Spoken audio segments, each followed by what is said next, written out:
All right, let's get into it. You know there's a secret battle happening inside your home, right now. It's totally silent, it's relentless, and it's being waged against the one thing you absolutely can't live without, your plumbing. And it turns out, where you live might just decide who's winning. You know that sound, right? That weird, out-of-the-blue gurgle from the toilet when no one's even using it? Or maybe it's that faucet that just drips and drips, no matter how hard you crank it shut. Believe it or not, those little annoyances, they're trying to tell you something. And let's be real, we have all been there.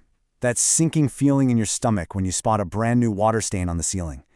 Or that moment of pure confusion when your water bill suddenly jumps for no reason you can figure out. It's kind of a frustrating rite of passage for every homeowner.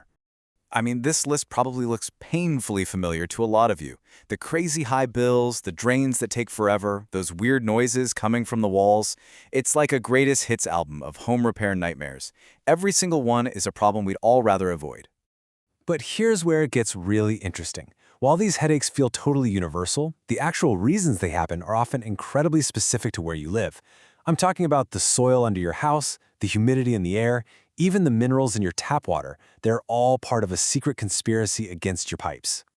So, to really see what I'm talking about, we're going to zoom in on one particular place, Webster, Texas. This town, right there on the Gulf Coast, is the perfect case study for how a local environment wages a very unique war on plumbing. You should really think of Webster as this kind of environmental pressure cooker. You've got this expansive clay soil that literally swells and shrinks with the rain. You've got intense humidity that loves to create rust. You've got hard water that clogs everything up. And on top of all that, a ton of homes built back in the 70s and 80s with pipes that are, well, getting on in years. It is a perfect storm. And what's so fascinating is that the attack, it often starts from right underneath your feet. The very ground your house is sitting on can be the #1 enemy of your plumbing, especially in a place with soil like they have in Webster. This all leads to one of the most feared plumbing disasters out there, the slab leak. And yeah, it's just as bad as it sounds. It's a leak in a pipe that's buried deep under the concrete slab of your foundation. It's hidden, it's incredibly destructive, and it's all because that ground won't stay still. So how does something like this even happen? Well, picture it like a slow-motion squeeze play. During the wet season, that clay soil soaks up water like a giant sponge, swelling up and pushing the foundation upwards. Then, in the dry season, it all dries out, shrinks, and pulls away. This constant cycle of up and down, puts a tremendous amount of stress on those rigid pipes until, snap, something has to give. This quote just nails the simple, brutal mechanics of it all. The ground isn't just sitting there, it's actively bending and flexing your home's entire skeleton. And over time, that relentless pressure is what causes those pipes to crack and those connections to fail. But you know, the pressure isn't only coming from the ground.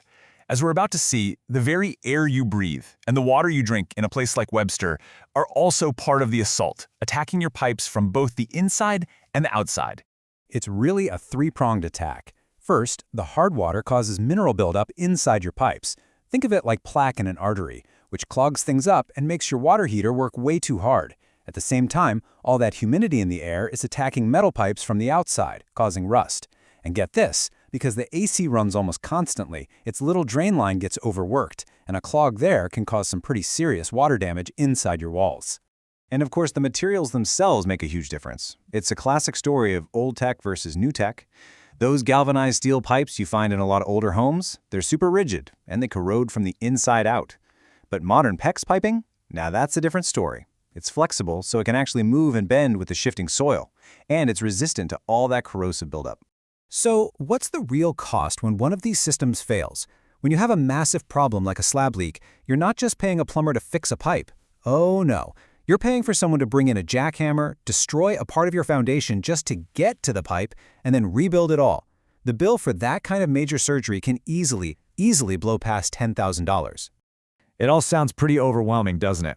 I mean, you can't exactly change the soil your house is built on, and you definitely can't change the humidity. So how in the world do you defend your home against an entire environment that's working against it? Well, you fight back with specialized knowledge and the right tools. See, you can't use a generic, one-size-fits-all approach for a problem that is so hyper-local. You need solutions that were specifically designed to deal with these exact environmental challenges. And this is what that modern toolkit looks like. Things like electronic leak detection that can find those hidden leaks without tearing up your entire floor, repiping a whole home with that flexible PEX material we talked about, installing water softeners to combat that mineral buildup, and using powerful hydrojetting to truly scrub your drains clean, not just poke a hole through a clog.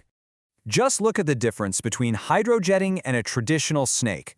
A snake basically just forces a small hole through the middle of a blockage. It's often just a temporary fix. But hydrojetting, that uses high-pressure water to scour the entire inner surface of the pipe, blasting away all the grease and scale for a solution that actually lasts. At the end of the day, it all comes down to this one crucial point. You have to use the right tool for the right locally specific problem. You wouldn't use a hammer to drive a screw, right? Well, in the same way, you can't use a generic plumbing fix for a problem that's being caused by expansive Texas clay soil and intense Gulf Coast humidity.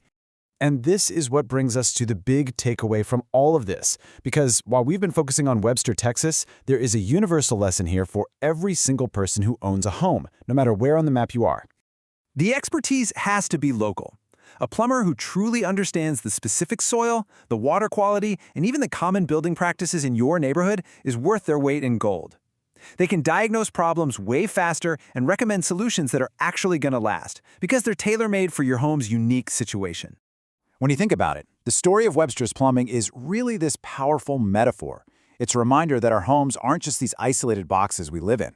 They're in a constant, dynamic conversation with their surroundings, with the ground, the air, and the water. And that really leaves us with one last question to think about. All those little drips, those gurgles, those slow drains, they aren't just random problems. They're clues.